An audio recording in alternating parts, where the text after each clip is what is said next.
इस रिवीजन की श्रृंखला में हम आगे बढ़ते हुए आज ज्योग्राफी के अंतर्गत जलवायु विज्ञान को हम पढ़ रहे थे, जिसके अंतर्गत अभी हमने जलवायु विज्ञान के अंतर्गत वायुमंडल के स्ट्रक्चर, देशांतर स्थिति, अक्षांश स्थिति क्या इंपॉर्टेंट है, क्या क्या चीज़ होती है उसको देखा। अब आगे देख रहे हैं हम तापमान का कि सूर्य तापमान है वो क्या है, किस तरीके से प्रभावित होता है, तो उसकी चीज़ों को हम देखेंगे। तो देखो, तापमान अगर ध्यान रखें तो किसी वस्तु में निहित एक ऊष्मा होती है। अगर पृथ्वी के तापमान की मैं बात करूं तो सूर्य से प्राप्त होता है, एकमात्र स्रोत है पृथ्वी के तापमान का, वो है सूर्य। अब आपको पता है कि पृथ्वी पर सब जगह सूर्य से ही तापमान आता है, तो इसका मतलब तो यह है कि एक जैसा होना चाहिए। जब स्रोत एक है तो तापमान भी समान होना चाहिए, लेकिन उसको कुछ कारक है वो क्या कर देते हैं, प्रभावित कर देते हैं, जिसके कारण पृथ्वी के हर क्षेत्र में एक जैसा तापमान नहीं पाया जाता। तो वही कारकों को हम देखते हैं कि कारक कौन से हैं। तो इसमें देखोगे, अगर सबसे पहले देखते हैं हम कि एक तो अक्षांशीय स्थिति सबसे ज़्यादा प्रभावित करती है। जैसे अगर मान लें ये 0 डिग्री अक्षांश है, जैसे बोलते हैं निम्न अक्षांश बोलते हैं 0 डिग्री को, और ये हो गया ध्रुवीय अक्षांश, इसको बोलते हैं उच्च अक्षांश। अब सूर्य यहाँ है, तो सूर्य यहाँ पर है, तो सूर्य की किरणें जब विषुवत रेखा पड़ेगी तो सीधी पड़ेगी और दूसरी बात डिस्टेंस भी कम तय करेगी। जबकि यहाँ पर जहाँ पर पड़ेगी तो डिस्टेंस भी ज़्यादा तय करेगी और तिरछी पड़ेगी। जितना ज़्यादा तिरछापन होगा रिफ्लेक्शन उतना ज़्यादा होगा, अवशोषण उतना कम होगा, इसलिए यहाँ पर टेम्परेचर कम हो जाएगा। जबकि यहाँ पर अब तिरछापन है वो कम हो रहा है, रिफ्लेक्शन भी कम है, इसलिए टेम्परेचर ज़्यादा है, अवशोषण ज़्यादा है। तो विषुवत रेखा पर सूर्य की किरणें सीधी पड़ती है, अवशोषण ज़्यादा होता है, इसलिए टेम्परेचर बढ़ जाता है।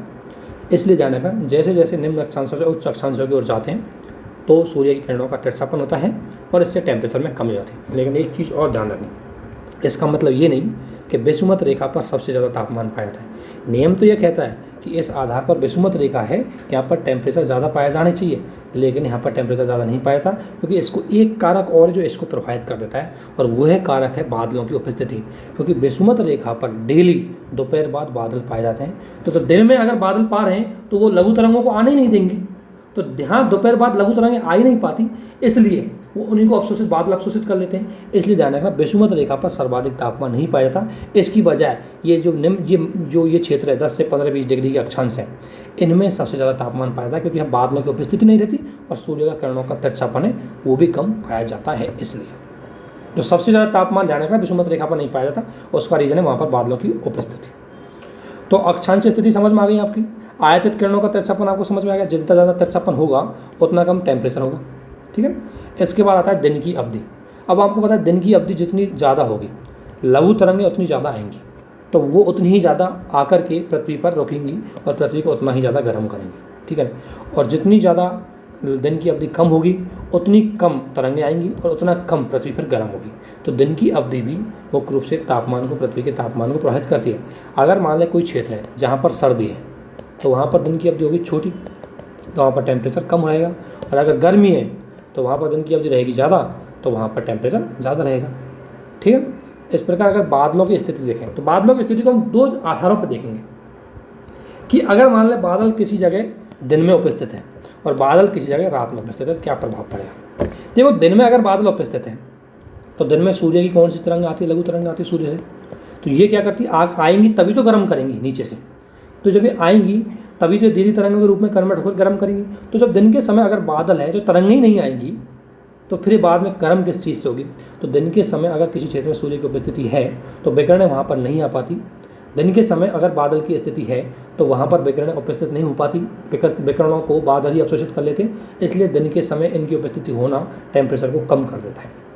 वहीं अगर रात के समय इनकी उपस्थिति है तो दिन में तो ये लघु तरंगों के रूप में विकिरण आ गई, लेकिन रात के तरंगों में ऊपर इनको निकलती है ये, लेकिन बादल है तो ये इनको वायुमंडल से निकलने नहीं देते, तो पृथ्वी के वायुमंडल में वो अटकी रहती है, तो इसलिए उनका टेम्परेचर को बढ़ा देती है। तो रात के टाइम पर बादलों की उपस्थिति उस क्षेत्र के तापमान को बढ़ा देगी, जबकि दिन के टाइम पर बादलों की उपस्थिति उस क्षेत्र के तापमान को घटा देगी। इसलिए ध्यान रखना, विषुवत रेखा के क्षेत्रों में तापमान इसलिए अधिक नहीं पाया जाता क्योंकि विषुवत रेखा के क्षेत्रों में देखो, अगर अक्षांशीय स्थिति से देखें तो ज़्यादा पाया जाना चाहिए क्योंकि सूर्य की किरणें सीधी पड़ती है, लेकिन ये बादलों की उपस्थिति वाला फैक्टर फिर भी उसको प्रभावित कर देता है, क्योंकि 12 बजे तक ही वो आ पाती है किरणें। 12 बजे के बाद सामान्यतः वहाँ बादल छा जाते हैं और वो लघु तरंगों को आने नहीं देते। जब आएंगे नहीं तो गर्म किस लिए होगी, इसलिए सबसे ज़्यादा तापमान विषुवत रेखा के क्षेत्रों में न पा करके 20 से 30 डिग्री अक्षांश में पाया जाएगा।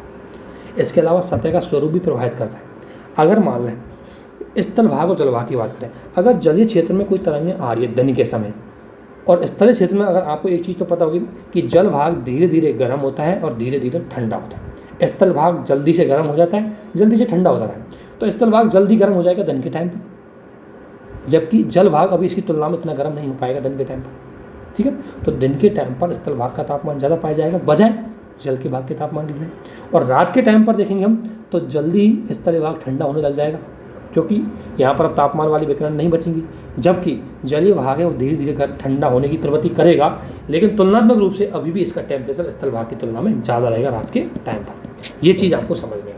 ठीक है, इसके अलावा आपको पता है प्रचलित पवनों की दिशा, अगर कहाँ पवनों की दिशा चल रही है तो जिस ओर हवा चलेगी वो जिस ओर चलेंगी वहाँ पर टेम्परेचर ज़्यादा ले जाएंगी, वो भी डिपेंड करेगी। या दूसरी बात, अगर किसी जगह वृक्षों का ज़्यादा आवरण है तो वो आने नहीं देगी धरातल पर, तो वहाँ पर भी टेम्परेचर कम हो जाता है। समुद्री जलधारा है, आपको पता है ये भी तापमान को प्रभावित करती है। गर्म जलधारा जहाँ जहाँ पर जाएगी वहाँ के टेम्परेचर को बढ़ा देगी, और ठंडी जलधारा जहाँ जहाँ पर जाएगी वहाँ के टेम्परेचर को घटा देगी।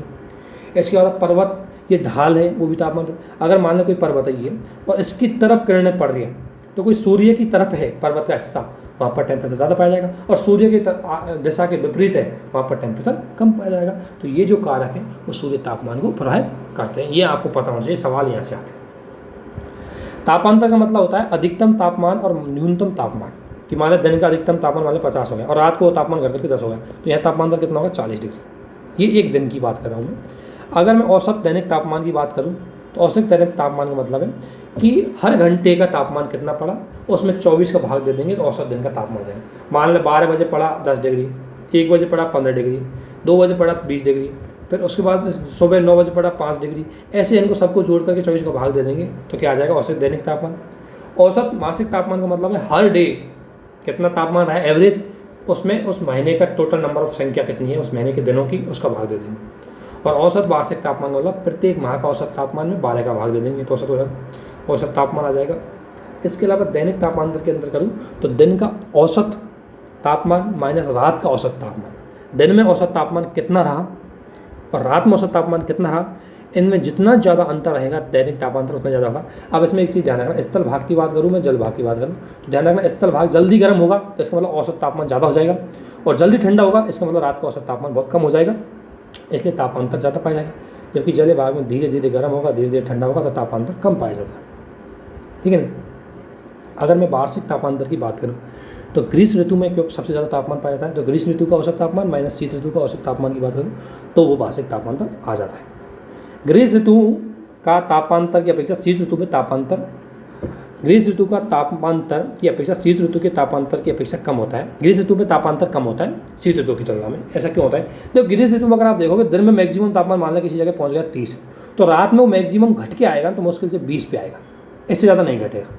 जबकि गर्मियों के टाइम की अगर बात करोगे आप तो गर्मियों के दिन के तापमान अगर किसी दिन सूर्य खिल गया तो उस दिन तापमान पहुंच जाएगा 20, लेकिन रात को देखोगे इतनी ज़्यादा ठंडी हो जाएगी वो 4 या 5 डिग्री पर आ जाएगा, तो तापांतर यहाँ होगा 16-17 का, जबकि यहाँ 10 पर। तो ग्रीष्म ऋतु की तुलना में शीत ऋतु में तापांतर ज़्यादा पाया जाता है। और जल की तुलना में आपको पता है स्थल भाग पर तापांतर ज़्यादा पाया जाता है, जल में कम होता है। और ध्यान रखना जो भाग समुद्र के जितना नजीक होगा वहाँ जलवायु जो समुद्र की जलवायु प्रभावित होगी, यानी कि जल का प्रभाव वहाँ ज़्यादा होगा, इसलिए वहाँ पर तापांतर कम होगा। और जो भाग बीच स्थल भाग में होगा उस पर स्थल भाग का प्रभाव ज़्यादा रहेगा, इसलिए वहाँ पर तापांतर ज़्यादा होगा। अब आगे आती है समताप रेखाएं। समताप रेखाएं वे रेखाएं होती है जो समान तापमान वाले बिंदुओं को मिलाती हैं, उन्हें हम समताप रेखाएं बोलते हैं। और तापीय विषुवत रेखाएं जो सर्वाधिक तापमान वाले क्षेत्रों को मिलाती है वो होती है तापीय विषुवत रेखाएं। अब हमको इनमें दो चीज़ जाननी है। जैसे मैं एक एग्जांपल लेता हूँ भारत का ही आपको, मतलब और किसी का नहीं, भारत का ले लेते हैं हम, इसी से अनुमान लगा लेंगे भारत कैसे, ठीक है ना। मैं मानने की सोचता हूँ कितना बनता है। ये जो समताप रेखाएं जो समान तापमान वाले क्षेत्र को मिलाती हैं तो किस तरीके से उनकी दिशा ग्रीष्म ऋतु में कैसे होगी और शीत ऋतु में कैसे होगी। अब मैं एग्जांपल लेता हूँ यहाँ ग्रीष्म ऋतु का पहले, ठीक है ना। ग्रीष्म ऋतु का लिया है तो देखो मैं दो चीज़ ले रहा हूँ भारत में। जैसे मान लें ये भारत का ये है जा रहा है, ये भारत का हो गया मान लें 6 डिग्री अक्षांश, मतलब 6 डिग्री, ये भारत का 7-8 डिग्री हो जाएगा। यहाँ पर अगर बात करोगे यहाँ पर 8 डिग्री अक्षांश हो जाएगा। यहाँ पर अगर बात करोगे तो 10, यहाँ पर अगर बात करूँगा तो 23 डिग्री, यहाँ पर बात करूँगा तो लगभग 25-30 डिग्री ऐसे हो जाएगा, ठीक है ना। ये अक्षांश। अब सूर्य का तापमान है सूर्य का तापमान है, ठीक है ना। सूर्य का जो तापमान है वो सूर्य का तापमान अक्षांश रेखाओं के हिसाब से पड़ता है, यानी कि इस वाले क्षेत्र पर तापमान थोड़ा ज़्यादा रहेगा क्योंकि आप विषुमत रेखा के पास है। तो यहाँ अगर तापमान में बात करूँ, इस 8 डिग्री पे बात करूँ, तो यहाँ नियम के अनुसार तापमान लगभग मान लें, यहाँ मान लें मैं 10 डिग्री मान लूँगा, यहाँ मान लूँगा 15 हो गया, यहाँ मान लें 17 हो गया, यहाँ मान लें 18 हो गया, यहाँ मान लें सॉरी उल्टा बोलते हैं, मैंने ग्रीष्म ऋतु की बात कर रहा हूँ, ग्रीष्म ऋतु की। तो यहाँ मान लें विषुमत रेखा के जितना नजीक होगा उतना ही टेम्परेचर ज़्यादा होगा। तो यहाँ पर टेम्परेचर मान लें 20 है, यहाँ पर 20 हो गया क्योंकि विषुमत रेखा के साथ एक नजीक है। इसके बाद यहाँ पर 18 हो जाएगा, तो क्योंकि जैसे जैसे विषुमत रेखा से दूर जाएंगे तो सामान्य तापमान कम करता जाता है। तो यहाँ पर मान लें 17 हो जाएगा, यहाँ पर 15 हो जाएगा, यहाँ पर 16 हो जाएगा। इस तरीके से तापमान ये है, यहाँ ले रहे हैं हम ग्रीष्म ऋतु पे ध्यान। अब देखो जितना ये विषुमत रेखा इस 8 डिग्री अक्षांश पर, 7-8 डिग्री अक्षांश पर जब यहाँ ध्रुवीय मतलब ये जो तापमान है स्थल भाग पर, जरूरी नहीं कि इसी अक्षांश पर जल भाग में इतना ही तापमान। और ग्रीष्म ऋतु में आपको पता है कि अगर गर्मी पड़ रही है तो पहले गर्म स्थल भाग होगा या जल भाग होगा, तो पहले गर्म होगा स्थल भाग, इसलिए स्थल भाग पर तापमान ज़्यादा पाया जाएगा तुलनात्मक रूप से जल भाग। तो जल भाग पर यहाँ कम से कम 20 है, तो जल भाग पर इस अक्षांश में लगभग 18 या 20 से कम ही होगा, एक अनुमान लगाया मान लें 18 पाया जाएगा। इसी प्रकार अगर स्थल भाग पर यहाँ 18 है तो यहाँ लगभग 15, 16, 17 समथिंग पाया जाएगा। इसी प्रकार अगर यहाँ 17 है तो यहाँ पाया जाएगा कम से कम, मैं बात करूँ यहाँ 17 है तो यहाँ जैसे मान लो यहाँ 16 हो गया, यहाँ 15 पाया जाएगा। अगर यहाँ 15 है तो यहाँ 14 होगा स्थल भाग। मतलब स्थल भाग और जल भाग में अंतर है, इस सेम अक्षांश पर गर्मियों में स्थल भाग पर तापमान ज़्यादा पाया जाएगा बजाय जल भाग। अब देखो समान अक्षांश समान तापमान वाली रेखाओं मिलाओ, तो ये 18 है, इसी प्रकार इधर हो जाएगा 18, इधर हो जाएगा 16, इधर हो जाएगा जैसे 15, ये हो गया। तो समान तापमान हुआ तो ये 18 डिग्री तापमान है, तो इसको बुलाऊंगा मैं 18 डिग्री इस तापमान से, तो ये हो गया ऐसे, ठीक है। इसी प्रकार फिर इसको बुलाऊंगा 16 वाले से, ऐसे हो जाएगा। फिर इसको बुलाऊंगा ऐसे, इसको बुलाऊँ, तो अब इसकी दिशा क्या हुई कि ग्रीष्म ऋतु में जो समताप रेखाएँ होती हैं वो दक्षिणी उत्तरी गोलार्ध की तरफ चली जाती है, उत्तर की ओर इनकी दिशा हो जाती है, ठीक है। तो ग्रीष्म ऋतु में इनकी दिशा क्या हो जाएगी, उत्तर की, ठीक है। क्यों? क्योंकि उसका कारण मैंने आपको ये बता दिया। अब मैं बात करता हूँ शीत ऋतु की, ये ग्रीष्म ऋतु हो गई। अब शीत ऋतु पे आते हैं हम सेम अक्षांश, ठीक है। मैं शीत ऋतु ले लिया, शीत ऋतु ले ली, वो अक्षांश होगा, ये अक्षांश हो गए सब, ठीक है। अब शीत ऋतु में एक चीज़ ध्यान रखना, जो तापमान है वो तुलनात्मक रूप से कम हो जाएगा और स्थल भाग का ज़्यादा कम होगा। तो देखो अगर मान लें शीत ऋतु में जो ये विषुमत रेखा के पास वाला एरिया है, यह मान लें मैं मान लेता हूँ 15 डिग्री है, तो ऊपर होगा 13, यहाँ होगा 11, यहाँ होगा 10, ऐसे करते करते घट जाएगा। मैंने एक अनुमान लगाया, मतलब इतना एक डेटा लिया वैसे नॉर्मली। अब देखो ग्रीष्म मतलब ये ठंडी है तो ये हो गया, मतलब यहाँ अगर स्थल भाग में इस एरिया में मान लें 15 डिग्री स्थल भाग में, और ये जल वाला भाग है इसके ये पास में, तो ध्यान रखना ठंडा अब ज़्यादा कौन सा होगा, स्थल होगा या गर्म होगा, मतलब जल होगा। तो इस दौरान ठंडा ज़्यादा होगा यहाँ पर। तो यहाँ अगर स्थल भाग ज़्यादा ठंडा है तो इसका मतलब जल भाग में इसकी तुलना तो डेफिनेटली ज़्यादा ही तापमान पाया जाएगा। तो जैसे मैं मान लेता हूँ यहाँ कितना पाया जाएगा, लगभग 17 कर लेता हूँ। फिर यहाँ अगर 13 है तो यहाँ मतलब इससे ज़्यादा पाया जाएगा, मतलब मान लें 15 होगा। यहाँ अगर 11 तो यहाँ जल भाग में से ज़्यादा पाया जाएगा, या मान लें 13 हो जाएगा। इसी तरह से हो जाएगा ये, ठीक है ना। ये जल भाग है, ये भी जल भाग है, ये भी जल भाग है। अब देखो समताप रेखा कैसे होंगी। देखो अगर 13 वाला है तो 13 वाले को मिलाती जाएगी, अगर 15 वाला है तो 15 को मिलाती जाएगी, अगर ये वाला है ऐसे। तो शीत ऋतु के अंतर्गत इनकी दिशा विषुमत रेखा की ओर हो जाती है, जबकि ग्रीष्म ऋतु के अंतर्गत इनकी रेखा ध्रुव की ओर हो जाती है। या शीत ऋतु के अंतर्गत अगर भारत में देखें तो इनकी दिशा दक्षिण की, मतलब शीत ऋतु के अंतर्गत दक्षिण हो जाती है, और ग्रीष्म ऋतु के अंतर्गत इनकी दिशा उत्तर की हो जाती है। किसकी? समताप रेखाएं। इसलिए ध्यान रखना, ये सवाल भी आता है तो वो इस तरीके से आपको उसको समझना है। अब हम देखते हैं इसमें वायुमंडलीय दाब तो क्या है। तो वायुमंडल दाब मुख्य रूप से अगर देखें तो वायुमंडल दाब वायुमंडल की जो विभिन्न परतों द्वारा एक निश्चित क्षेत्र में निश्चित टाइम पर लगने वाला जो बल होता है उसे वायुमंडलीय दाब कहते हैं, और इसको ml मिलीबार से व्यक्त किया जाता है। तो देखो आप देखो ऊंचाई बढ़ने के साथ साथ जो वायुमंडलीय दाब है वो कम हो जाएगा। क्यों? क्योंकि ऊंचाई बढ़ने के साथ साथ जो परतें हैं जो वायुमंडल में पाई जाती है उनकी सघनता धीरे धीरे कम हो जाएगी, और जितनी सघनता कम होगी उतना ही उनका क्या होगा, वायुमंडल दाब कम हो जाएगा। तो ऊंचाई में वृद्धि के साथ वायुमंडल परतें कम हो जाती है, इसलिए वायुमंडल का है वो कम होता जाता है, और वहीं दूसरी ओर परतों की उपस्थिति होती है। परंतु पृथ्वी पर वायुमंडल दाब का वितरण हर जगह एक जैसा नहीं पाया जाता, क्योंकि ऊंचाई में वृद्धि के साथ एक तो कम होता जाता है और वायु की सघनता कम होती जाती है। दूसरा जलवाष्प का भार भी इसको डिपेंड करता है, क्योंकि जलवाष्प अगर किसी क्षेत्र में है तो वहाँ गैसों का भार, और जिसका भार जलवाष्प का भार है वो गैस के भार की तुलना में आपको पता है कम होता है। तो इसलिए आर्द्र वायु शुष्क वायु की अपेक्षा हल्की होती है, ठीक है ना। आर्द्र वायु में जलवाष्प होता है तो उसका भार होता है कम, तो वो होगी हल्की, तो वहाँ वायुमंडलीय दाब होगा, वायुमंडलीय जो दाब है वो कम होगा। इसलिए इसको कई कारक है वो वायुमंडलीय दाब को प्रभावित करते हैं, जैसे ऊंचाई भी प्रभावित करती है और सूर्य की तापमान भी प्रभावित करता है, क्योंकि अगर तापमान है तो शुष्क है तो वहाँ पर आर्द्रता कम है, तो वहाँ पर जलवायु का जो भार है वो अगर आर्द्रता कम होगी तो शुष्क वायु ज़्यादा होगी, तो शुष्क वायु थोड़ी आर्द्र वायु की तुलना में थोड़ी भारी होती है। इसके बाद आते हैं हम तापीय परिवर्तन की दो विधियाँ। विधि के हिसाब से इनको ध्यान में रखना है कि विधियाँ होती क्या हैं। तो एक होती है डायोबैटिक और एक होती है एडियोबैटिक या रुद्धोम विधि। डायोबैटिक विधि को हम संपर्क विधि कहते हैं। इसमें मान लो ए है और एक फैक्टर बी है, एक वस्तु ए है एक वस्तु बी है, इसका टेम्परेचर मान लो 40 डिग्री है और इसका टेम्परेचर मान लो 15 डिग्री है। तो अगर दो वस्तु इन दोनों को टच कर दें तो वायु जो तापमान है उसका ट्रांसफर हो जाएगा इधर की ओर। तो डायोबैटिक वह विधि है जिसमें दो वस्तुओं को जो अलग अलग तापमान वाली वस्तु हैं उनको टच कर देते हैं, उसको संपर्क करवा देते हैं, तो उनमें तापमान का ट्रांसफर अधिक तापमान वाले से कम तापमान वाले तक जब तक होता रहेगा तब तक कि या तो इन दोनों को अलग नहीं किया जाए या इन दोनों में बराबर तापमान नहीं हो, तो इसे बोलते हैं डायोबैटिक संपर्क विधि। इसके बाद अगर हम बात करें एडियोबैटिक या रुद्धम ताप परिवर्तन, तो इसमें ये दो चीज़ होती है, इसमें दो चीज़ मिलेगी आपको। एक होता है, अब ध्यान रखना नॉर्मली क्या होता है, टेम्परेचर ज़्यादा होता है वहाँ पर तापमान का दाब है वो कम होता है, मतलब वायुमंडलीय दाब है वो कम होगा, प्रेशर कम होगा वहाँ, ठीक है ना। तो तापमान और वायुमंडलीय दाब है उसमें विपरीत संबंध पाया जाता है। क्यों? क्योंकि टेम्परेचर अगर ज़्यादा होगा तो वायु फैलेगी, उसका आयतन बढ़ेगा तो दबाव घटेगा, इसलिए टेम्परेचर और वायुमंडल के जो दाब है उसमें विपरीत संबंध पाया जाता है। ये सामान्य स्थिति ऐसी होती है, लेकिन ये रुद्धोम ताप परिवर्तन है ये इसके विपरीत कर देता है। इसमें क्या होता है कि देखो दो विधि होती है कि आरोहण और एक अवरोहण। आरोहण का मतलब है वायु का ऊपर की ओर जाना, तो वायु का ऊपर की ओर जाती है तो वायु फैलती हुई जाती है, फैल जाती है तो उसका क्या होता है कि उसका दाब है वो घट जाता है। तो ऊंचाई जाने पर दाब में कमी आती है, वायुमंडल दाब में, और आपने देखा होगा ऊंचाई बढ़ने का तापमान में कमी आती है, अर्थात ये दोनों एक दूसरे के यहाँ पर जो संबंध है वो सकारात्मक संबंध होगा इनमें। तो नॉर्मली क्या होता है कि तापमान वायुमंडल में विपरीत संबंध होता है, लेकिन यहाँ पर तापमान और वायुमंडल में विपरीत सकारात्मक संबंध होगा, वो इस एडियोबैटिक या इस रुद्धोम ताप परिवर्तन की विधि के माध्यम से होता है। दूसरी परिस्थिति अगर मैं अवरोहण की बात करूँ तो इसका मतलब वायु नीचे की ओर आई है, वायु के नीचे की ओर आई है, वायु का संकुचन हो रहा है, संकुचन होगा तो उसका दाब है वो बढ़ जाएगा, और दाब बढ़ेगा तो अब होता है नीचे आने पर तापमान भी ज़्यादा होता है नीचे और दाब भी ज़्यादा हो जाएगा। इसका मतलब दोनों में क्या हो जाएगा, टेम्परेचर ज़्यादा और प्रेशर भी ज़्यादा, इसका मतलब दोनों में सकारात्मक संबंध है इस विधि के माध्यम से। ये एक एक्सेप्शन है, ठीक है ना, ये हमेशा नहीं रहता, ये एक्सेप्शन का एक भाग बन जाता है। इसलिए सामान्य परिस्थितियों में होता है कि तापमान और दाब में विपरीत संबंध होता है, लेकिन ये रुद्धोम ताप परिवर्तन अगर विधि देखेंगे जिसमें आरोहण और अवरोहण होता है उसमें दोनों में क्या पाया जाता है, सकारात्मक संबंध पाया जाता है।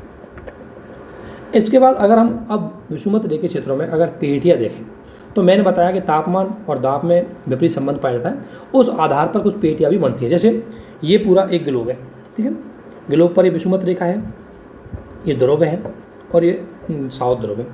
विषुमत रेखा पर टेम्परेचर आपको पता है ज़्यादा पाया जाता है और ध्रुवों पर टेम्परेचर होता है कम। इस आधार पर ध्रुवों पर प्रेशर होगा ज़्यादा और विषुमत रेखा पर प्रेशर होगा कम। तो विषुमत रेखीय क्षेत्रों में जो पेटियाँ बनेंगी वो क्या होगी, विषुमत रेखीय क्षेत्र निम्न वायुदाब पेटी, और ध्रुवीय क्षेत्रों में जो पेटियाँ बनेंगी वो बनेंगी ध्रुवीय क्षेत्र उच्च वायुदाब पेटी और ध्रुवीय क्षेत्र उच्च वायुदाब पेटी। इस आधार पर अगर तापमान के आधार पर अगर हम देखें तो पृथ्वी के इस पूरी ग्लोब पर 3 वायुमंडलीय पेटियों का निर्माण होता। वो कौन कौन सी होती, एक तो विषुमत रेखीय निम्न वायुदाब मंडलीय पेटी, एक ध्रुवीय उच्च वायुदाब पेटी और एक दक्षिणी ध्रुवीय उच्च वायुदाब पेटी। इस आधार पर 3 ही वायुदाब पेटी होती, लेकिन अगर वर्तमान हम देखें तो रियलिटी में 3 वायुदाब पेटियाँ नहीं है, वहाँ पर 7 वायुमंडलीय वायुदाब पेटियाँ वो पाई जाती है। उसको देखते हैं वो कैसे पाई जाती है। तो देखो अब मैं आपको एक चीज़ बता रहा हूँ, इसको समझने से पहले एक चीज़ जाना है ना, ये पूरी आपकी ग्लोब है, ठीक है। इस ग्लोब में मैं क्या कर रहा हूँ, इस ग्लोब का एक हिस्सा है, जैसे ये आपने देखा होगा ये वाला हिस्सा है, इसमें 0 डिग्री है, इधर हो गया 23 डिग्री, इधर होगा 45-60 डिग्री, इधर हो गया 90 डिग्री, ठीक है ना। इसी प्रकार ये हो गया नॉर्थ और नॉर्थ। इसी प्रकार साउथ में ये हो गया 23.5 डिग्री, यहाँ हो गया मतलब 45 से 60 डिग्री और यहाँ हो गया कंदन 90 डिग्री, ये हो गया साउथ। अब ये पूरा है ना, ये पूरा इसको मैं ऐसे काट के ये काट दिया और ऐसे काट के मैंने इसको कैसे लिया, यहाँ से काट के इसको मैंने ऐसे ले लिया, ध्यान रखना ये हो गया, ये काट के ले लिया, वो बस एक भाग ले लिया उसका, यानी कि इस पूरे को मैंने काट दिया ऐसे वाले में, तो ये वाला भाग उठा के मैंने यहाँ ले लिया, ठीक है। तो इसको आप समझ लेंगे। अब देखो क्या होता है इसमें।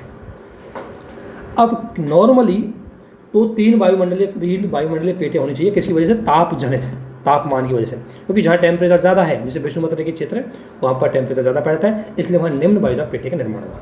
जबकि ध्रुवीय क्षेत्र है, वहाँ पर टेम्परेचर है वो कम पाया जाता है, वायुमंडल ताप ज़्यादा पाया जाएगा, इसलिए वहाँ उच्च वायुदाब पेटी का निर्माण होगा। इस आधार पर 3 वायुदाब पेटी है, 3 वायुदाब पेटी यही होती है, तो इन्हें बोलते हैं ताप जनित वायुदाब पेटी। लेकिन रियलिटी में 3 वायुदाब पेटी नहीं, बल्कि 7 पृथ्वी की सतह पर 7 वायुदाब पेटियाँ पाई जाती है, जिनको हम देखते हैं कि उनका निर्माण होता कैसे।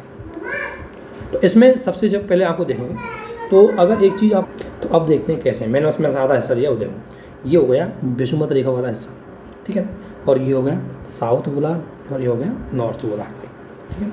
अब देखो, ये विषुवत रेखा पर एक चीज़ ध्यान रखना, मैंने क्या बोला आपसे कि यहाँ पर टेम्परेचर है, यहाँ पर प्रेशर है कम है, क्योंकि यहाँ टेम्परेचर ज़्यादा है। लेकिन अब ये मैंने आपको बताया था कि क्षोभ सीमा पर अगर देखोगे, ये है क्षोभ सीमा, इसका देखो तो इसका मतलब ये देखना ऊपर वाली सीमा है, ये ऊपर वाली जो क्षोभ सीमा पाई जाती है। ध्रुवीय क्षेत्रों में इसकी 8 किलोमीटर होती है और यहाँ 18 किलोमीटर तक ऊँचाई होती है। इस क्षोभ सीमा पर मैंने बताया था कि यहाँ पर टेम्परेचर कम पाया जाता है, इसलिए यहाँ पर प्रेशर ज़्यादा पाया जाता है, तो यहाँ हो गया प्रेशर ज़्यादा। देखो कैसे, क्योंकि ध्यान रखना क्यों होता है, उसका रीज़न क्या है। अगर इसके अकॉर्डिंग देखेंगे अपन, विषुवत रेखा के अकॉर्डिंग सतही पर, तो यहाँ वायु आरोहण हुई है, लेकिन अगर आप क्षोभ सीमा पर बैठ के इसको देखेंगे तो उसके लिए तो वायु अवरोहित हुई है, और अवरोहित हुई है तो संकुचित हुई है, और संकुचित हुई है तो इसका दाब है वो बड़ा, इसलिए विषुवत रेखा पर यहाँ पर प्रेशर हाई है, ठीक है। अब यहाँ पर प्रेशर हाई है, और देखो इसी प्रकार यहाँ देखोगे ध्रुवों पर, तो ध्रुवों पर यहाँ प्रेशर हाई है, लेकिन क्षोभ सीमा पर जो ध्रुवों पर देखेंगे तो यहाँ प्रेशर लो है, ठीक है। इसी प्रकार साउथ में देखेंगे तो यहाँ प्रेशर हाई है, और क्षोभ सीमा पर यहाँ देखेंगे तो लो है। तो क्षोभ सीमा पर यह स्थिति है, क्षोभ सीमा पर स्थिति यह है कि क्षोभ सीमा पर अगर ध्रुवीय क्षेत्रों में देखेंगे तो क्षोभ सीमा पर प्रेशर बहुत कम है, वायुदाब में प्रेशर कम होता है, लो होता है। जबकि विषुवत रेखा के क्षेत्र में क्षोभ सीमा पर देखेंगे तो वायुदाब जो प्रेशर वो ज़्यादा होता है। अब देखो, अब हाई प्रेशर से वायु के नियम होता है, हाई प्रेशर से लो प्रेशर की ओर गति करेगी, हाई प्रेशर से लो प्रेशर की ओर गति करेगी, तो वायु ने हाई प्रेशर से लो प्रेशर की ओर गति करी, ये इधर आ गया और ये इधर चला। अब नियम के अनुसार तो इधर आना चाहिए, लेकिन पृथ्वी का अभिकेंद्रीय बल लगता है, और पृथ्वी का अभिकेंद्रीय बल इसको इधर जाने से बेहतर पहले इसको क्या है कि 30 डिग्री अक्षांशों पर इसको नीचे की ओर खींच लेता है, इसको नीचे की ओर खींच लेता है यहाँ पर, तो यहाँ पर वायु अवरोहित हो जाती है, ठीक है। 30 डिग्री अक्षांशों पर वायु अवरोहित होती है, और अवरोहित होने की वजह से वायु संकुचित होती है, और संकुचित होने की वजह से इसमें जो प्रेशर है वो हाई पाया जाता है। तो यहाँ पर प्रेशर हो गया हाई, और ठीक इसी प्रकार से नॉर्थ गोलार्ध में हाई हो जाएगा। तो इस रीजन से यहाँ पर 30 डिग्री अक्षांशों पर उपोषण उच्च वायुदाब पेटी का निर्माण हुआ, क्योंकि पृथ्वी का अभिकेंद्रीय बल है वो क्षोभ सीमा पर, पृथ्वी के मतलब विषुवत रेखा की उच्च क्षोभ सीमा से ध्रुवों की ओर जाती वो हवा, लेकिन उसको जाने नहीं दिया, उसको अपनी ओर खींच लिया। क्यों खींच लिया? क्योंकि उसने अभिकेंद्रीय बल लगा लिया, तो इसलिए ये नीचे आ गई, ठीक है ना। इस तरीके से यहाँ पर क्या होगा, हाई प्रेशर हो गया, और यहाँ पर भी हाई प्रेशर हो गया, ठीक है। अब देखो यहाँ हाई प्रेशर है और यहाँ हाई प्रेशर है, इसी प्रकार यहाँ हाई प्रेशर है यहाँ पे। अब यहाँ से वायु दो चली जाएगी, इधर भी जाएगी, इधर भी जाएगी, इधर भी जाएगी, इसमें तो ये इधर भी जाएगी, इधर जाएगी। अब वायु इधर आ रही है, तो वायु का यहाँ क्या होगा, अभिसरण होगा। अभिसरण होने के बाद 60 डिग्री अक्षांशों पर वायु अवरोहित हो गई। अब 60 डिग्री अक्षांशों पर अवरोहित हुई, तो अवरोहन की वजह से यहाँ निचले वाला हिस्सा है, इसमें टेम्परेचर है वो कम हो, इसमें जो दबाव है वो कम हो गया, और इसके उछले वाले हिस्से में यहाँ पर वायु संकुचित हुई, इसलिए यहाँ पर वायु दाब मंडल ज़्यादा हो गया। तो इसलिए यहाँ पर लो प्रेशर हो गया, तो यहाँ हाई प्रेशर हो गया। क्यों? क्योंकि यहाँ वायु का अभिसरण हो रहा है, और अभिसरण होने से वायु का अभिसरण हो रहा है, और उसके बाद आरोहण हो रहा है, तो आरोहण के बाद वो क्या होगी, उसका जो तापमान है, उसका जो दबाव है वो यहाँ पर कम हो जाएगा। इसलिए यहाँ पर लो प्रेशर और यहाँ पर भी लो प्रेशर वाली वायुमंडलीय पेटियों का निर्माण होगा। ऐसे बोलते हैं उच्च ध्रुवीय और उप ध्रुवीय निम्न वायुमंडल पेटी। ये तो हो गई नॉर्थ गोलार्ध की, और ये हो गई साउथ गोलार्ध की। इस आधार पर अगर आप देखोगे, तो इस आधार पर अगर मैं बनाऊँगा तो इस आधार पर कितना हो गया, ये 0 डिग्री पर बनी रही, इसको बोलेंगे विषुवत रेखीय निम्न वायुदाब पेटी। ये तो तापमान की वजह से बनी है, क्योंकि यहाँ विषुवत रेखा पर तापमान ज़्यादा है तो वायुदाब कम होगा। ध्रुवीय क्षेत्र की बने तो यहाँ पर भी हाई प्रेशर है, तापमान बहुत कम है इसलिए, और यहाँ पर भी हाई प्रेशर है, तापमान बहुत कम है। अब दूसरी बात, ये 30 डिग्री अक्षांशों पर जो बनती है तापमान की वजह से नहीं, बल्कि क्योंकि तापमान तो 30 डिग्री अक्षांशों पर ज़्यादा है, इस आधार पर यहाँ पर वायुदाब प्रेशर कम होना चाहिए, लेकिन यहाँ वायुमंडल जो प्रेशर है वो बहुत ज़्यादा है, और उसका रीज़न क्या है कि वायु अभिकेंद्रित होकर के संकुचित हुई, इसलिए ये हो गई हाई प्रेशर वाली। इसको बोलेंगे उपोष्ण ध्रुवीय, उपोष्ण मतलब उपोष्ण क्षेत्रीय उच्च प्रेशर वाली, और ये हो गई उपध्रुवीय निम्न प्रेशर वाली। अब नियम के अनुसार तो क्या होता है कि अगर तापमान की देखा जाए, तापमान ज़्यादा कम पाया जाता है उस हिसाब से हम प्रेशर ज़्यादा होना चाहिए, लेकिन यहाँ प्रेशर कम है, तो इसलिए ताप जनित नहीं बल्कि यांत्रिक क्रिया की जनित हुई है। और यांत्रिक क्रिया क्या है कि पृथ्वी का अभिसरण हुआ है इसलिए। तो इस आधार पर अगर देखें तो ये वायुदाबी पेटियाँ इनका निर्माण हुआ है। जब भी वायु दाब मैंने बताया था कि उसमें 30 डिग्री यहाँ पर, ये 60 डिग्री यहाँ पर दोनों वायु अविचलित होती है, इसलिए लो प्रेशर का केंद्र बढ़ जाता है। ठीक है, ये पूरी सिचुएशन लिखी हुई है, जहाँ अभिसरण हो रहा है वहाँ लो प्रेशर है, और जहाँ ऊपर की ओर जा रही है वहाँ हाई प्रेशर है। ठीक है, तो अब देखो इस आधार पर कितनी वायुदाबी पेटियों का निर्माण हुआ है। तो देखो ये है, इसको बोलेंगे बेशुमत रेखीय निम्न वायुदाब पेटी, जो 0 डिग्री से 5 डिग्री अक्षांश तक होती है, ये ताप जनित है। ठीक है, उसके बाद अगर देखें हम तो ये हो गई कौन सी, उपोष्ण कटिबंधीय उच्च वायुदाब पेटी हुई। तो ये कौन सी जन है, ये यांत्रिक क्रिया के परिणाम स्वरूप जनित हुई है, तापमान की क्रिया के परिणाम स्वरूप नहीं हुई। ये भी तापमान की यांत्रिक क्रिया है, उसके परिणाम स्वरूप जनित हुई है, तापमान वजह से नहीं हुई। तापमान वजह से 1, 2 और 3, तो उससे 3 होनी चाहिए, लेकिन वास्तविकता में कितनी हो गई, 1, 2, 3, 4, 5, 6 और 7। इस आधार पर वायुमंडल में 4 पाए जाते हैं, क्योंकि उसका रीजन क्या है कि पृथ्वी अपने अक्ष पर घूर्णन करती है, घूर्णन की वजह से वो 30 डिग्री अक्षांशों पर उसको अभिकेंद्रित कर लेती है, और 30 डिग्री के अक्षांशों पर अभिकेंद्रित होने से उपोष्ण कटिबंधीय उच्च वायुदाब पेटी का निर्माण होता है।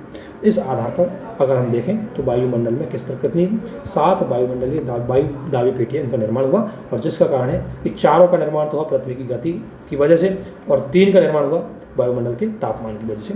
इस आधार पर 7 वायुमंडलीय पेटियाँ हैं वो पाई जाती है।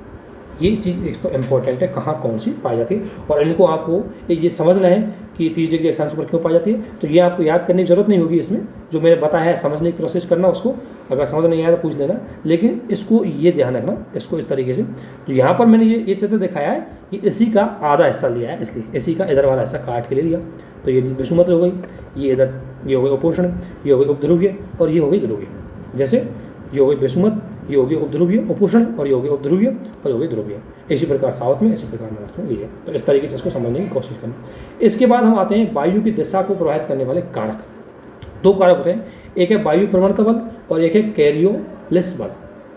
वायु प्रवणता बल का मेन कारण होता है वायु दाब में अंतर की वजह से। अगर 2 समान दाब समदाब रेखाएं, पहले तो वायु दाब में अंतर की वजह से जो उत्पन्न होता है उसे बोलते हैं वायु प्रवणता बल। और दूसरी बात समताप रेखाएं, वो रेखाएं समान दाब वाले क्षेत्रों को मिलाने वाली रेखाएं होती है, और समदाब रेखाएं होती हैं। फॉर एग्जांपल जैसे अगर मान लें ये समदाब रेखाएं, ये समदाब रेखाएं, ये समदाब रेखाएं, ये समदाब रेखाएं, ये समदाब रेखाएं, ये समदाब रेखाएं। अब ये मान लें 1000 ml का है, ये 990 ml का है, ये 990, ये वायु इसका यहाँ 1000 ml प्रेशर है, यहाँ 990 प्रेशर है। तो मैंने क्या बोला कि वायु दाब के अंतर की वजह से, तो यहाँ 10 का अंतर होगा, इसलिए वायु ऐसे जाएगी हाई से लो की तरफ। तो ध्यान रखना, अगर समताप रेखाएँ हैं, अगर ऐसे हैं नॉर्थ से साउथ की तरफ, तो वायु प्रवणता बल है वो ईस्ट से वेस्ट की तरफ लगेगा, अर्थात वायु प्रवणता बल समदाब रेखाओं के क्या होता है, लंबवत होता है। ठीक है ना, और ध्यान रखना इन समदाब रेखाओं में जितना ज़्यादा अंतर होगा और जितनी सघनता होगी उतनी ही तीव्र गति से वायु प्रवणता बल है वो बढ़ेगा। ठीक है ना, तो वायु प्रवणता बल है वो वायु दाब अंतर की वजह से होता है, और इसमें ध्यान रखना ये जितना अगर बात करोगे आप तो समदाब रेखाओं की सघनता में पीजीवी का संबंध भी समानुपाती होता है, क्योंकि समदाब रेखाएं जितनी ज़्यादा सघन होंगी उतनी ही तेज़ गति से वो उनमें प्रेशर, वो वायु दाब है वो वायु की गति हो जाएगी तेज़, और वायु प्रवणता बल भी तेज़ हो जाएगा। तो उस पर भी ये काम करता है। इसके बाद होता है कैरियोलिस बल। कैरियोलिस बल क्या होता है कि देखो नियम के अनुसार कोई चीज़ है वो उत्तर या दक्षिण जा रही है तो सीधी आनी चाहिए, लेकिन पृथ्वी के घूर्णन गति से उत्पन्न कैरियोलिस बल किसी भी वस्तु को सीधी दिशा में गति नहीं करने की बजाय उसका क्या करता है, उसको सीधे मार्ग में गति न करने की बजाय उसको डाइवर्ट कर देता है। कैसे डाइवर्ट करेगा, उत्तरी गोलार्ध में किसी वस्तु की दिशा, अगर मान लो कोई वस्तु उत्तरी गोलार्ध में ऐसे आ रही है तो उसकी बता उसकी मूल दिशा से दाईं ओर कर देगा। तो इसकी अगर आप मूल दिशा तो ये है, अब मूल दिशा तो ऐसे आनी चाहिए, लेकिन आएगी कैसे, ऐसे, ये मूल दिशा से राइट की तरफ कर देगा। ठीक है, और मूल अगर दक्षिण में है तो मूल दिशा से, जैसे दक्षिण से जा रही है तो मूल दिशा से ये कर देगा लेफ्ट की ओर।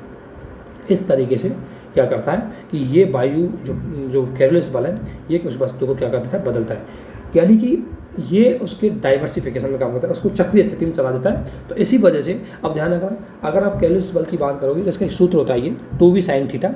अब ध्यान रखना, इसलिए कैरियोलिस बल है वो अक्षांशीय मान पर भी डिपेंड करता है, क्योंकि sin थीटा बराबर 0 डिग्री अक्षांश है, तो sin थीटा बराबर 0 है, तो इसका पूरे का मान भी 0 हो जाएगा। इसलिए 0 डिग्री अक्षांशों पर क्या है, कैरियोलिस बल है वो नहीं पाया जाएगा, क्योंकि जीरो साइन 0 बराबर 0 होता है, तो 2b × 0 बराबर 0 हो गया। तो इस आधार पर क्या होगा कि यहाँ पर क्या, इसलिए ये कहा जाता है कि विषुवत रेखा के क्षेत्रों में कैरियोलिस बल है वो नहीं पाया जाएगा। जैसे जैसे ध्रुवों पर जाएंगी थीटा का मान बढ़ता जाएगा तो कैरियोलिस बल है उसका मान बढ़ जाएगा। इसलिए ध्यान रखना विषुवत रेखा के क्षेत्रों में तो सीधी चलती है, ये दाएं बाएं नहीं होती, जबकि ध्रुवीय क्षेत्रों से मतलब विषुवत रेखा क्षेत्रों से धीरे धीरे उच्च अक्षांशों की ओर बढ़ते जाएंगे तो कैरियोलिस बल है वो हावी होता चला जाता है और इनकी दिशा है उसको बदल जाता है। इनकी दिशा ध्यान रखना है बदलता कैसे, उत्तरी गोलार्ध में मूल दिशा के राइट में खिसक देते हैं और दक्षिणी गोलार्ध में मूल दिशा के बाईं ओर बदल देते हैं। ठीक है, जैसे दक्षिणी गोलार्ध है ये, मतलब मैं अभी दक्षिणी गोलार्ध में इसमें ये चीज़ जारी है इधर की ओर, ठीक है ना। अब मूल दिशा के लेफ्ट में कर देगा, तो मूल दिशा तो इसकी ये है, अब इसका लेफ्ट होगा इधर, राइट होगा इधर, तो किधर कर देगा, इधर कर देगा इसकी दिशा, ये कैसे जाएगी, इधर ऐसे, तो इसे बोलते हैं कैरियोलिस बल। और इसके बाद आप वायुमंडलीय परिसंचरण की बात करोगे या त्रिकोण, क्योंकि वायुमंडलीय परिसंचरण का मतलब ये है कि आपको पता है कि जो प्रेशर है वो उच्च अक्षांशों पर ज़्यादा होता है, तो वायु भी उच्च हाई प्रेशर से लो प्रेशर की ओर गति कर देती है, तो वायु का परिसंचरण होता है और अलग अलग वायुदाब पेटियों से होता है। उच्च वायुदाब पेटी से निम्न वायुदाब पेटी की ओर होता है, तो उसे बोलते हैं परिसंचरण। ठीक है ना। त्रैकोशीय इसलिए क्योंकि 3 कोषों का निर्माण होता है, 1, 2 और 3, दक्षिण में 3 और उत्तर में 3, इसलिए इनको त्रैकोशीय बोलते हैं। और इनमें इनका नाम भी है, इसमें आप देखोगे ये हेडली, फेरल और ध्रुवीय, ये 3 है वो मुख्य रूप से इन तीनों वाला ये कोश ये है, ये मुख्य रूप से तीनों जो पाई जाए कोशिकाएँ हैं जो इनमें पाई जाती है बीच में, तो इनको बीच वाला क्षेत्र बोलते हैं। जैसे बीच वाला क्षेत्र जैसे ये है, ये होगा विषुवत रेखा की वायुदाब पेटी होगी और ये होगी उपोष्ण वायुदाब पेटी, तो इनके जो बीच में जो क्षेत्र होगा ये वाला होगा हेडली कोशिकाएँ। ठीक है ना।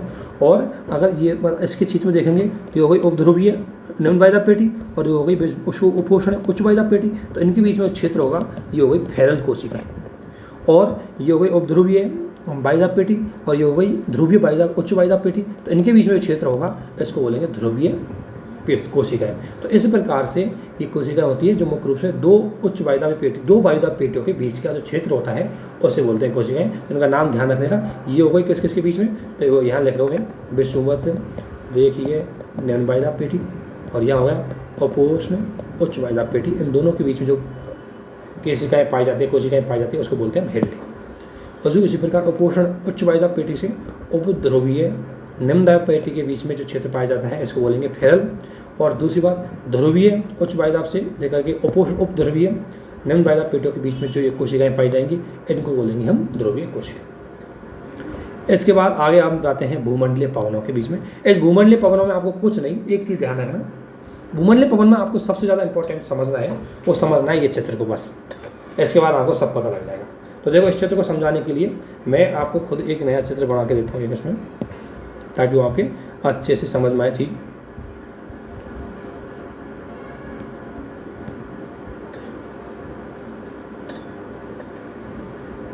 ठीक है ना। तो ये इधर आपको ये दिख रहा होगा, ठीक है।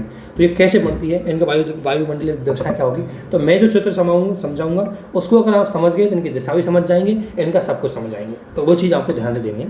तो जैसे मैंने चित्र बनाया, जो मैं ये चित्र बना रहा हूँ इसको अगर ध्यान से समझ गए तो आप वायुमंडलीय जो पवन है उनको समझ जाएंगे। पहले बात मैं बता देता हूँ वायुमंडलीय पवनें क्या होती है। तो वायुमंडलीय पवनें मुख्य रूप से विभिन्न वायुदाबीय पेटियों के बीच में चलने वाली वो पवनें होती है जिनकी जो दिशा है वो हमेशा एक ही रहती है और वो हमेशा उच्च वायुदाब पेटी से निम्न वायुदाब पेटी की ओर गति करती है ना। ये सर्वाधिक स्थायी होती है और प्राथमिक संचार विधि से बोला जाता है। और भिन्न भिन्न वायुदाब पेटियाँ हैं, उनके बीच में विभिन्न प्रकार की पवनें चलती हैं, उनकी दिशा अलग अलग होती है लेकिन वर्ष भर एक जैसी रहती है। अब हम देखते हैं कौन कौन सी है वो, ठीक है। तो वो होती है वायुमंडलीय पेटी मतलब हवाएं। तो इसमें जैसे मैंने अभी आपको बताया था पेटियाँ पड़ी थी अभी, तो ये क्या है, यहाँ पर प्रेस ये 0 डिग्री हो गया और यहाँ लो प्रेशर हो गया, और इसका नाम क्या होता है आपको पता है, इसका नाम होता है विषुवत रेखीय, हाँ विषुवत, एक मिनट रुका, विषुवत रेखीय निम्न वायुदाब पेटी, ठीक है ना, ये हो गई। इसके अलावा अगर मैं यहाँ की बात करूँ 30 डिग्री अक्षांशों के आसपास, ये 30 डिग्री है, यहाँ पर कौन सी होगी, उपोष्ण उच्च वायुदाब पेटी, तो यहाँ मतलब ये हो गया हाई प्रेशर, ठीक है।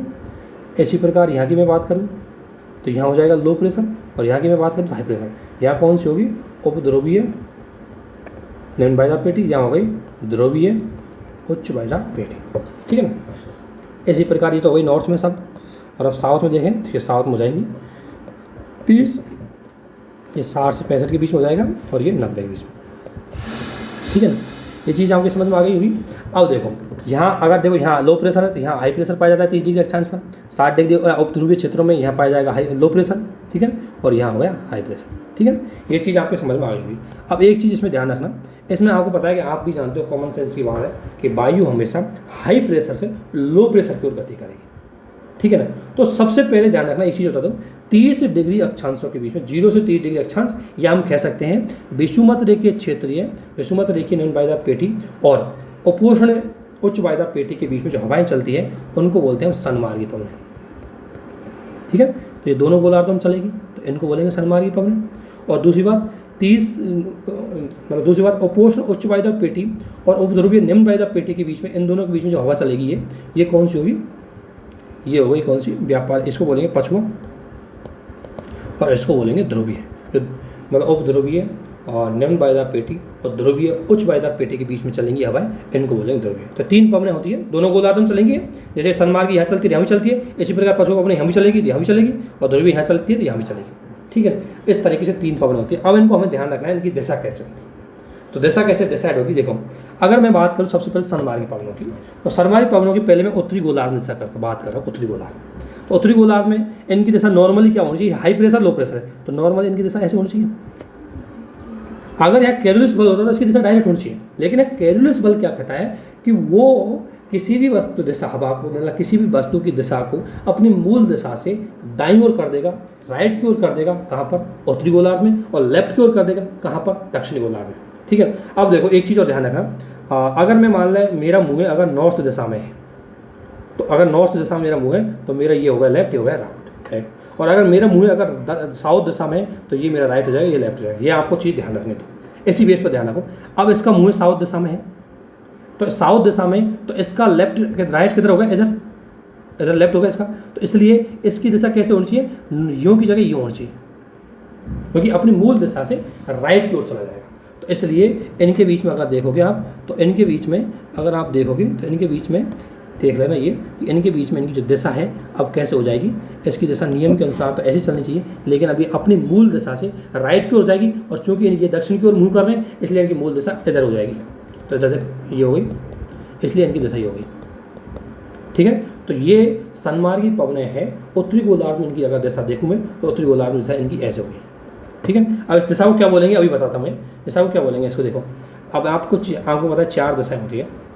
4 दिशाओं में एक हो गया, ये हो गया नॉर्थ, ये हो गया साउथ, ये हो गया वेस्ट और ये हो गया ईस्ट। लेकिन इसके बीच वाले क्षेत्र को बोलेंगे नॉर्थ वेस्ट। अगर इसमें से हो गई तो इसको बोलेंगे साउथ वेस्ट। अगर इसमें से हो गई तो इसको बोलेंगे नॉर्थ ईस्ट। और अगर इधर से हो गई तो इसको बोलेंगे साउथ ईस्ट।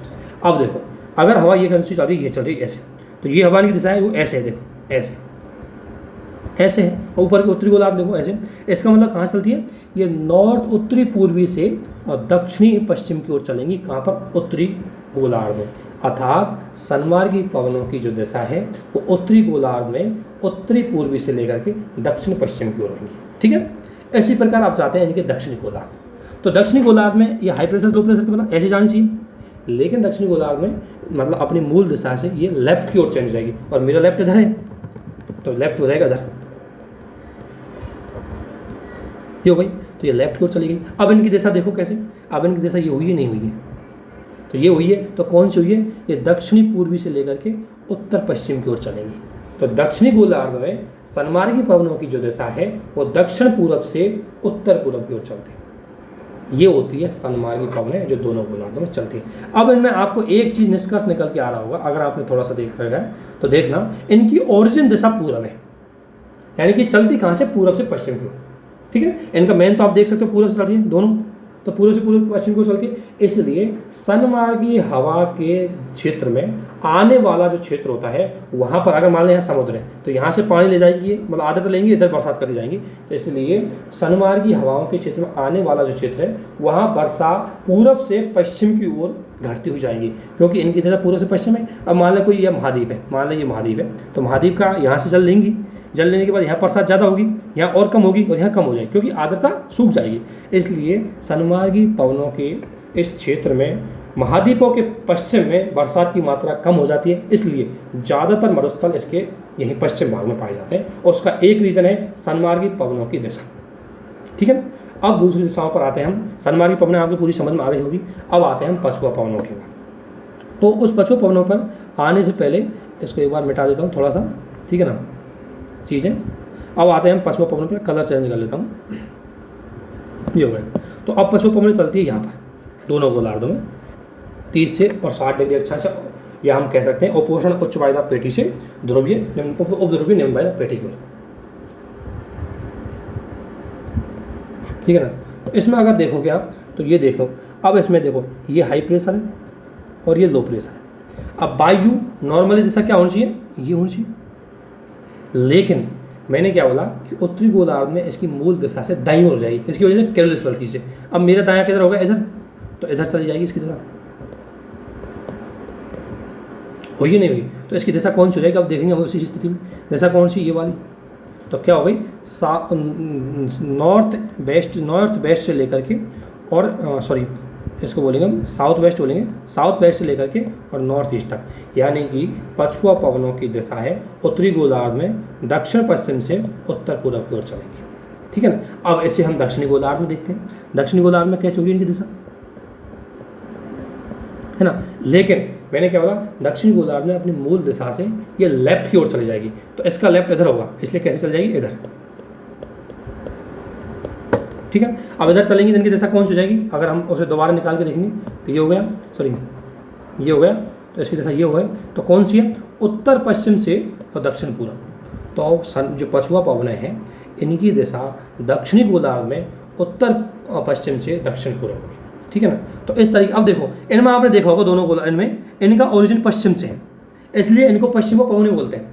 और पछुआ पवनें हैं इनके मार्ग में आने वाला कोई महाद्वीप है, जैसे कोई ये मान लीजिए ये महाद्वीप आ गया, तो ये महाद्वीप के पश्चिम भाग से बरसात होती जाती है, इसलिए इन पछुआ पवनों के प्रभाव वाले क्षेत्रों में महाद्वीपों के पश्चिम में बरसात ज़्यादा होगी, जैसे जैसे पूरब की ओर आएगा बरसात कम होती चली जाएगी। इन्हें बोलते हैं पछुआ पवनें। और आपको पता है शीतकाल के दौरान ये पछुआ पवनें ही भारत में आती है, और ये क्या करती है, भूमध्य सागर से आर्द्रता ग्रहण करके लाती है, हिमालय से टकराती है और बरसात कर देती है दिल्ली और या हिमालय के आसपास के क्षेत्रों में।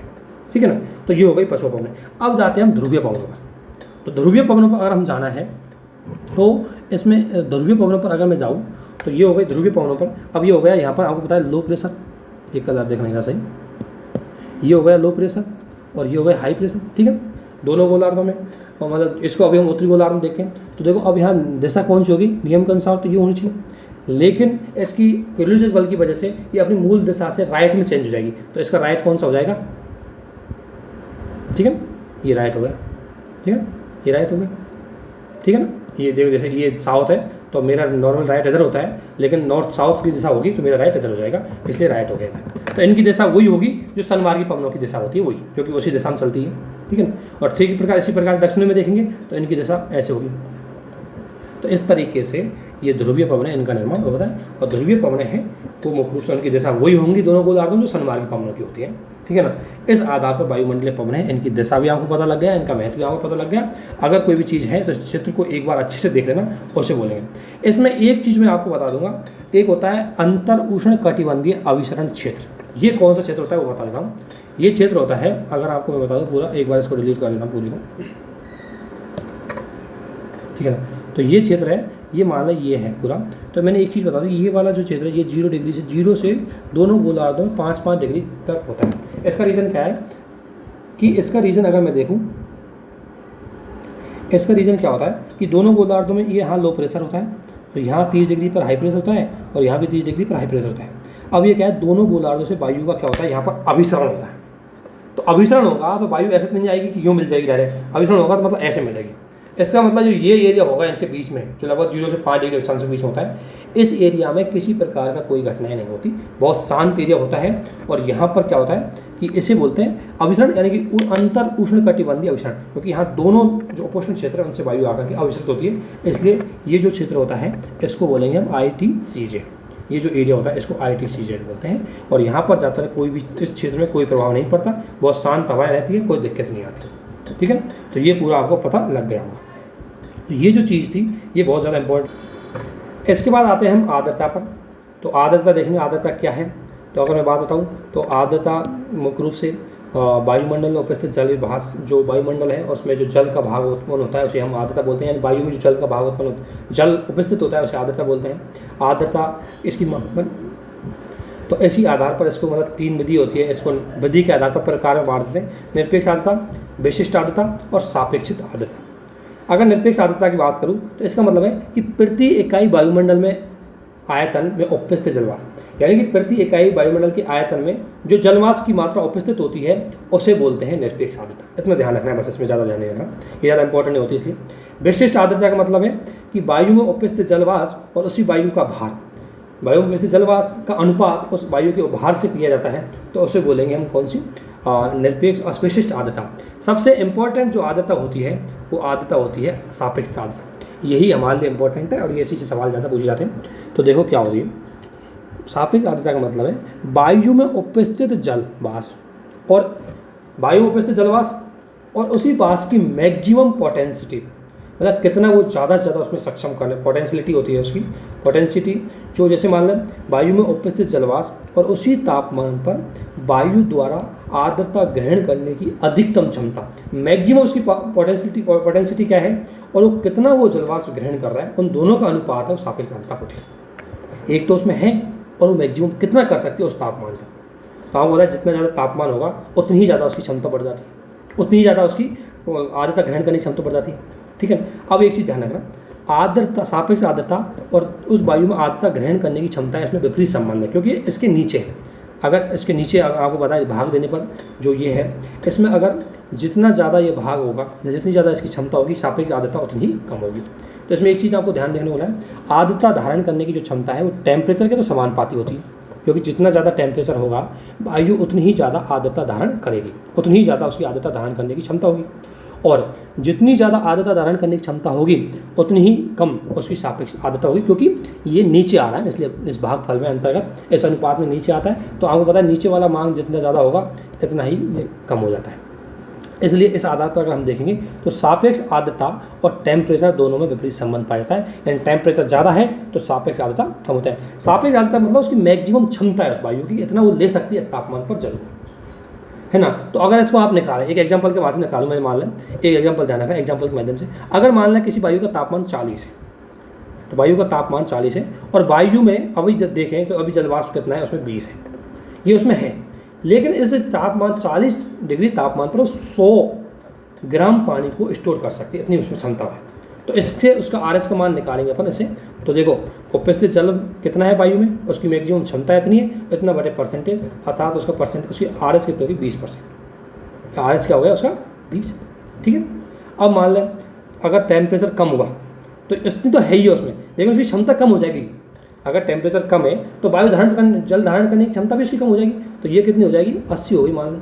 तो अब उसका RH का मान कितना होगा 25%, ठीक है, इसको निकालेंगे।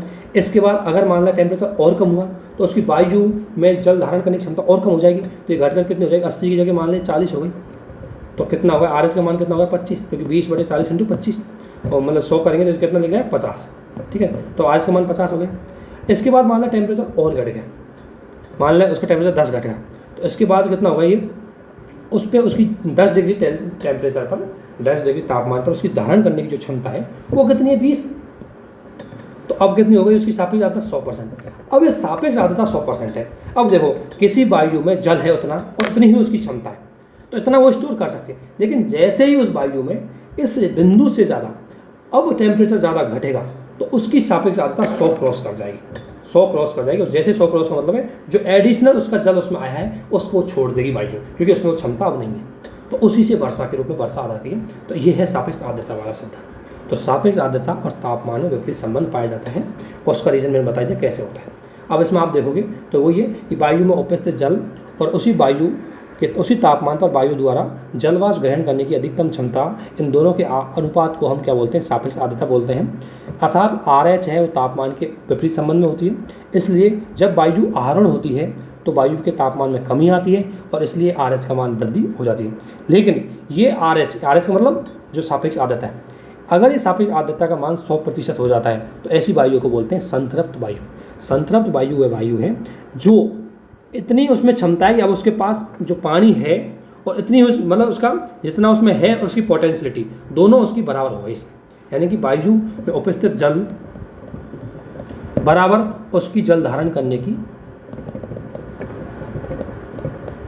क्षमता, ये दोनों बराबर हो चुकी है, ऐसे बोलते हैं संतृप्त वायु। अब वायु में क्षमता और उसमें जो जल है रियलिटी में उसमें धारण कर रखा है, उन दोनों में बराबर हो गया। अब इसे बोलते हैं संतृप्त वायु। अब देखो, अगर मान लें ये संतृप्त वायु, जिसका अर्थ यह है कि तापमान पर अब वायु अतिरिक्त आर्द्रता ग्रहण करने के लिए सक्षम नहीं है। अब जिस तापमान पर वायु संतृप्त होती है उसे बोलते हैं ओसांक बिंदु। अगर ये ओसांक बिंदु 0 डिग्री से कम होता है, अगर मान लें वायु संतृप्त हुई है -4 डिग्री पर, तो उसे बोलेंगे हम हिमांक बिंदु। और वायु -4 डिग्री पर संतृप्त हुई है, तो जब वायु संतृप्त होगी, जब तक वायु संतृप्त नहीं होगी तब तक वो पानी को छोड़ेगी नहीं। जैसे ही संतृप्त होगी उसके बाद जैसे ही तापमान घटेगा, जैसे ही RH और बढ़ेगा तो बहुत जल को छोड़ देगी। अगर वो हिमांक बिंदु पर हुई है तो जल बर्फ के रूप में आएगा, क्योंकि वो तो जमा हुआ है। और अगर ओसांक बिंदु है तो जल पानी के रूप में आएगा। ठीक है, तो हिमांक बिंदु कहते हैं जब वो 0 डिग्री से कम पर होती है और वायु संतृप्त होने के बाद जलवाष्प का परिवर्तन हिम या जल बूंदों के रूप में आता है और बरसात की स्थिति उत्पन्न हो जाती है।